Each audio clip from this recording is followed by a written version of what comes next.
Sveiki visi, kurie klausysitės, būkite sveiki ne tik kūniškai, bet ir dvasiškai.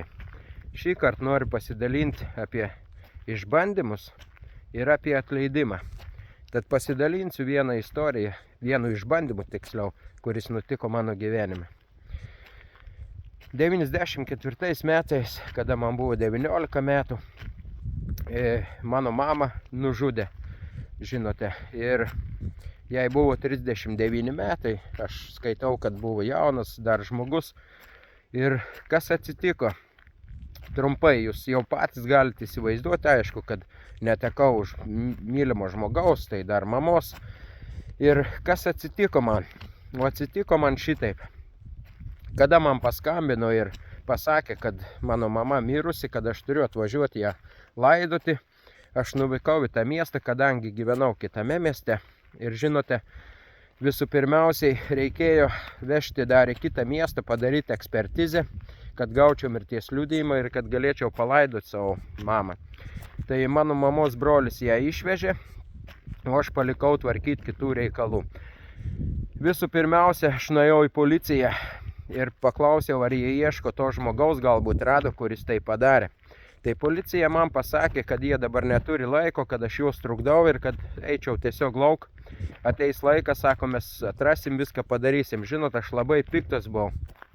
Ir mano mama gyveno tokį gyvenimą, vartojo alkoholį ir kitaip, žinot. Ir kada aš žinojau, kad toks žmogus, manau, tas padarė įtakos. Jie nelabai norėjo ten, jeigu būtų, manau, kokį nužudė žmogų garsų, žymų, tai būtų labai greit viskas įvykę.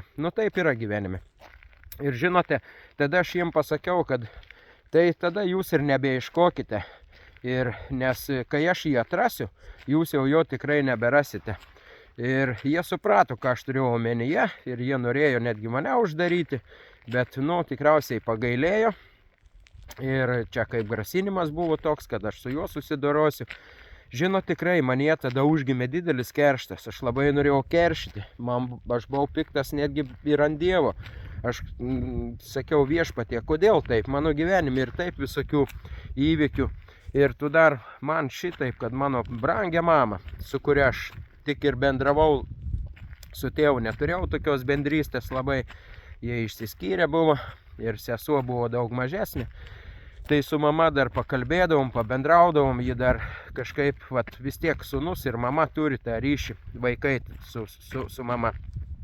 Tai, žinot, brangieji, tada man buvau pasimetęs, jaunas 19 metų, ir kada policija atsisakė, reiškia, ieškoti, neatsisakė, bet tiesiog pasakė, kad neturi laiko. Tada dar įvyko toks, aš nuėjau pas kunigą, paprašiau, kad pašventintų duobę. Žinot, pinigų nebuvo ir kunigas taip pat atsisakė jis man.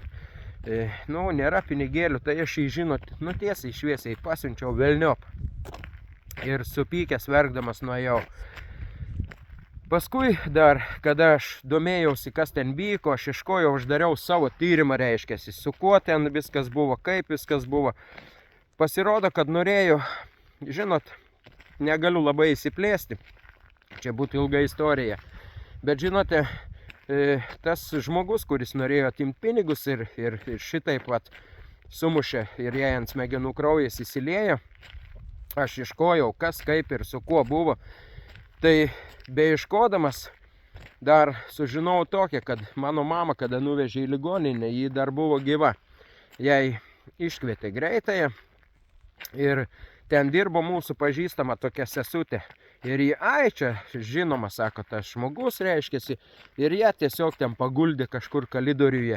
Ir jie, kol užsiėmė kitais tokiais savo dalykais, mama ten ir iškvėpė savo irgi paskutinį alsavimą. Tai aš tiek buvau tiesiog piktas ant visko, ant kunigo, ant policijos, ant greitosios pagalbos, ten ant tos sesutės, dar mūsų ten pažįstama giminaitė liktai. Ir žinote, šitai buvo tikrai, patikėkite, sunku. Tai kas atsitiko, ką aš noriu pabrėžti? Atsitiko šitaip, kad mano dabartinė žmona ir tada buvo tik draugė, ji man matė, kas su manimi darosi, ir ji man pasakė, Vaidai, Jeigu tu sugebėtum atsisakyti keršto, galbūt mes sukurtume šeimą. O jeigu tu keršys, tai greičiausiai, kad tu nužudysi tą žmogų, o tave pat pasodins į kalėjimą ir tu būsi toks pat. Aš tikrai šiandien žinau, kad Dievas per mano žmoną kalbėjo. Aš tikiu ir jūs patikėkite žmonės, kad Dievas kalba per žmonės, per situacijas. Dievas daleidžia tokius išbandymus. Tai kas mūsų nenužudo, tas mus padaro stipresniais. Ir žinote, aš tada pagalvojęs, aš labai norėjau šeimos ir aš ją šiandien turiu nuostabią šeimą. Ir dėl ko aš turiu? Aš manau, kad tas išbandymas mano gyvenime padarė daug įtakos mano gyvenime. Jeigu aš būčiau tada pasielgęs kažkaip kitaip, šiandien visiškai būtų kitoks gyvenimas. Tikriausiai aš su jumis ir nesidalinčiau čia ir nekalbėčiau. Tai bet šito nespręsiu, kaip būtų, jeigu būtų. Bet vat kas atsitiko. Atsitiko šitaip, kad tą žmogų tikrai po metų ar po metų su viršum jį patį užmušė, nužudė, nežinau, ar transporto priemonė, ar šiaip irgi tiesiogiai žmogus. Ir žinote, aš nesidžiaugiu tuom, kad su juo taip atsitiko, aš nelinkėjau jam. Iš pradžių tai pykau tikrai ir pats norėjau nužudyti, tai žinote. Bet Dievas sako, palikite man. Palikite mano teismui, reiškiasi, mano kerštui. Mes neturime keršyti. Ir žino, Dievas šiandien tikiu, kad tai tikrai pasakė, ne šiaip savo sugalvojęs, bet jis žino, kas geriausia.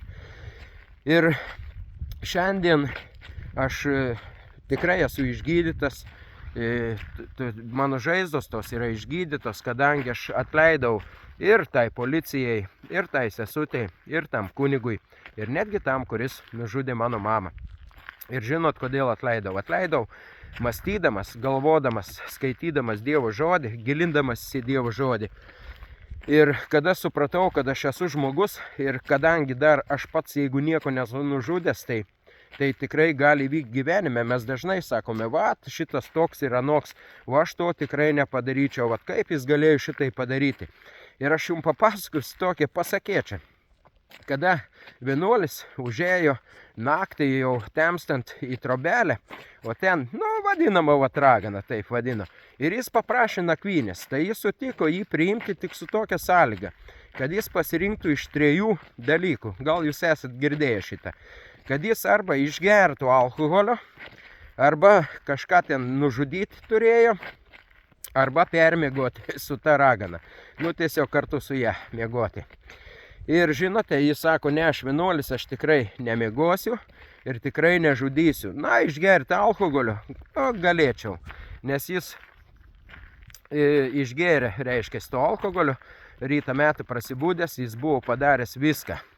Jis buvo ir nužudęs, ir su ragana permiegojęs, ir netgi išgėręs to alkoholio. Tai va, kodėl aš šitą papasakojau? Todėl, kad aš tokią ligą pats irgi turiu. Ir jeigu aš kažko dar nepadariau gyvenime, tai aš supratau vieną dieną, kad aš galiu padaryti. Žinote, dar trumpai pabandysiu. Aš labai pykau ant tėvų, kadangi jie gyveno tokį nedorą gyvenimą, jie vartojo alkoholį ir aš niekaip negalėjau suprasti. Ir aš nekenčiau savo tėvo ir pykau netgi ant tos pačios mamos. Žinote, aišku, kitaip pasidarė, kai ji jau buvo nebegyva. Tada aš jau pradėjau daug galvoti, mąstyti ir žinote, kada aš pats pradėjau vartoti alkoholį ir man tai tapo priklausomybė, aš tik tada pradėjau suprasti savo tėvus ir jiems sugebėjau atleisti. Matot, dar vienas gyvenime išbandymas. Jeigu aš būčiau tėvų nesmerkęs, kaip Dievas, kad sako, gerbk savo tėvą ir motiną. Jeigu aš būčiau šitą daręs, manau, gal būčiau šitą ligą ir nesusirgęs. Bet dabar ta liga man kaip ir tapo palaiminimu, nes kadangi aš pats patyriau tokius dalykus, gyvenau taip, kaip mano tėvai, tada aš suvokiau, kaip jie taip galėjo elgtis, taip gyvendami. Ir žinote, nužudyti nieko ir nenužudžiau, kaip dauguma sako, visko ten pridariau, bet jau tikrai nieko nežudžiau ir kažką baisaus nepadariau.